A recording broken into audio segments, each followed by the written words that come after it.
Ok, buenas noches, bienvenidos a este nuevo Diálogos al Café Marcos Escudero, esta vez con un tema que es actual a pesar de 200 años.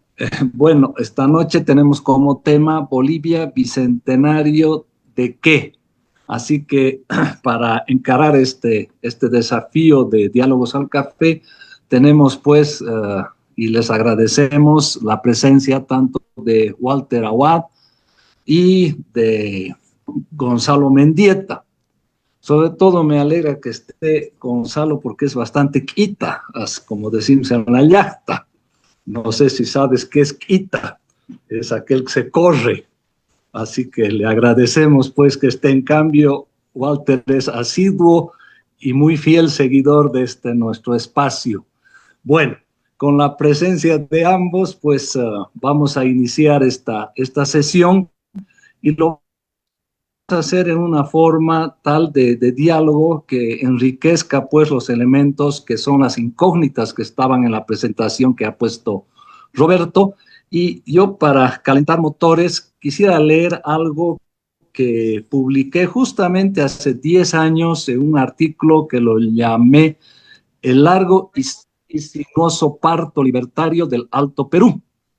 Y digo, a pesar de estar a las puertas de la celebración de los 200 años de la proclamación de la independencia del Alto Perú, hoy República de Bolivia, los historiadores no cesan en sus disquisiciones respecto a las causas que obligaron a los habitantes de la antigua audiencia de Charcas a esperar 16 años de la constitución de las juntas de Chuquisaca y La Paz hasta la firma del Acta de Independencia el 6 de agosto de 1825, periodo en que diversos alzamientos en las principales ciudades de la audiencia, la constitución de republiquetas, la llegada de 3 ejércitos auxiliares de las provincias unidas del Río de la Plata, las sangrientas represiones de los enviados de la metrópoli y el primer frustrado intento libertario desde el norte por parte del Ejército Libertador de la Gran Colombia al mando de Andrés de Santa Cruz,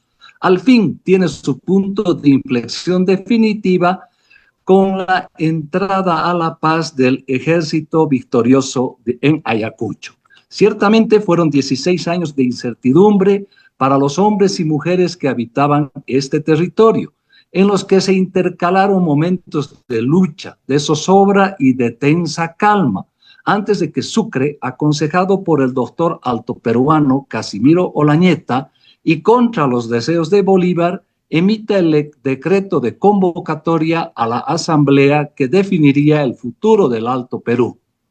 Pero fueron solamente los sucesos apenas previos a esos 16 años a los que debemos remitirnos para encontrar la respuesta a tan aparentemente larga espera. Bueno, con esa introducción quiero pues que nuestros dos invitados puedan comenzar a hacer sus exposiciones.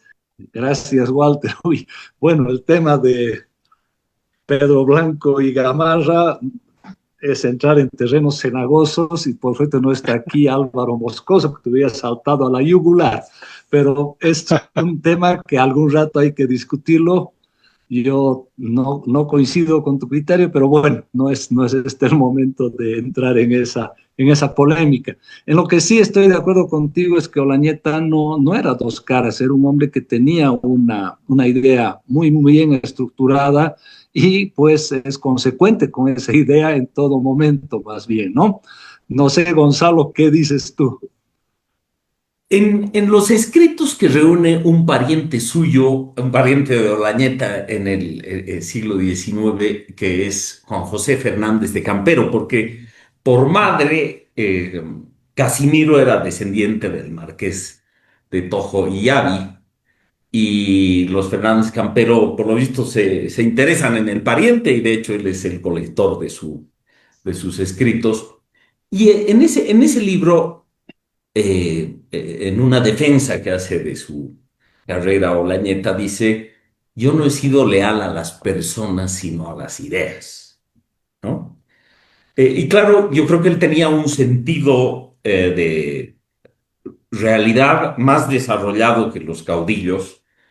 Por ejemplo, en el caso de Santa Cruz, Olañeta claramente está en desacuerdo, como ha dicho Walter, de inmiscuirse en los asuntos peruanos.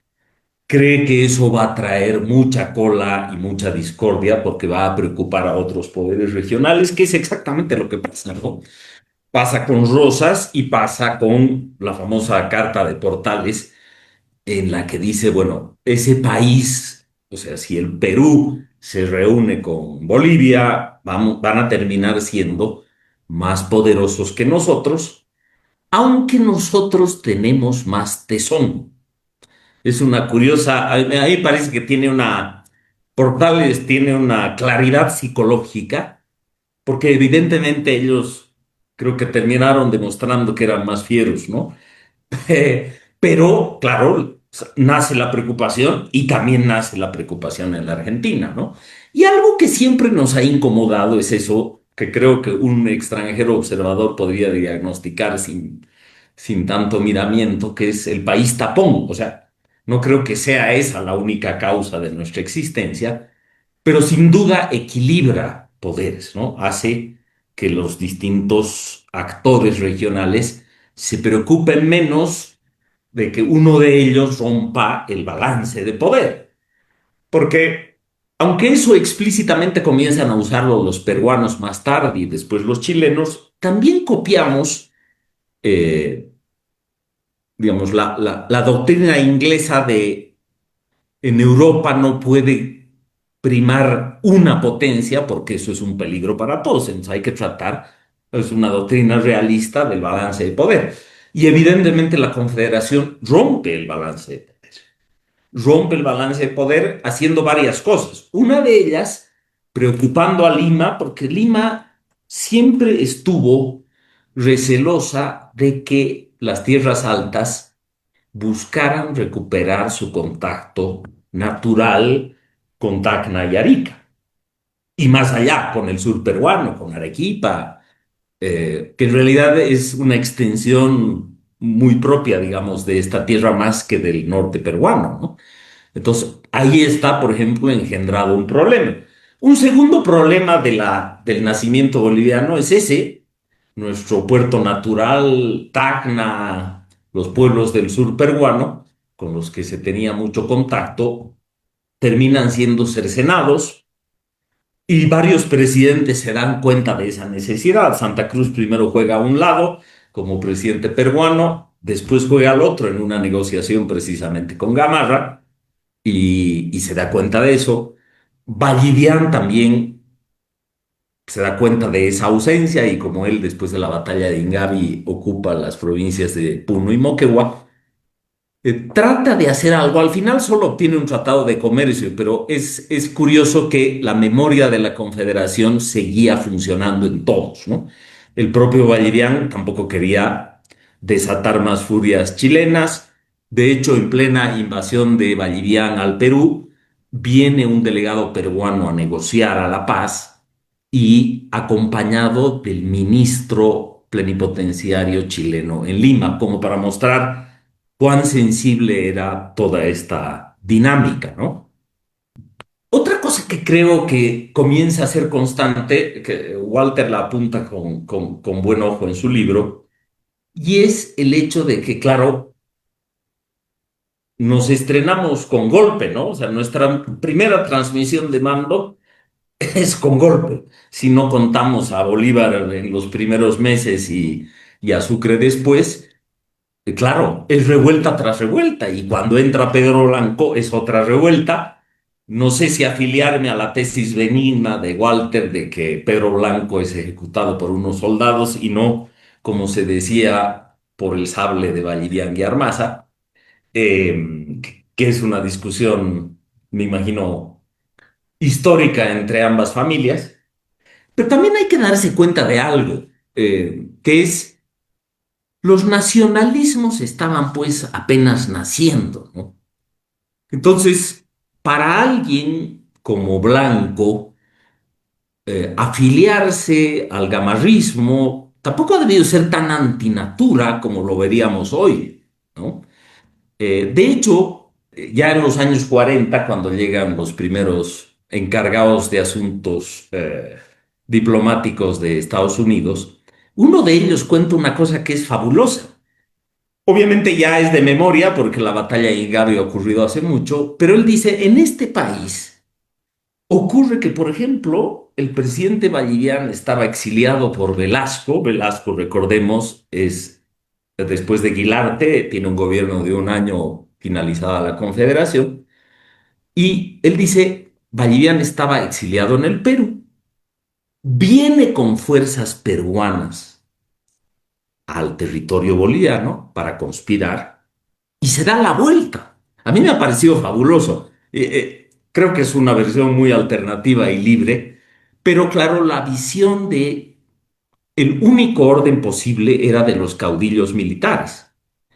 Y claro, todos estos doctores de Charcas que intentaban instaurar un orden tuvieron que vivir varias décadas con la soldadesca, ¿no? Que era quizás la única forma de orden posible, ¿no?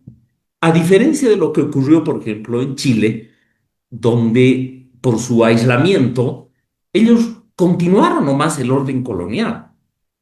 Y nosotros, con los colombianos acá y con los montoneros por todo lado, el territorio también estaba bastante desorganizado. Vemos de un modo heroico a los montoneros, pero si recordamos el diario del Tambor Vargas, las traiciones y las vendetas que se ven ahí, el comandante Chinchilla, el propio Lanza, ¿no?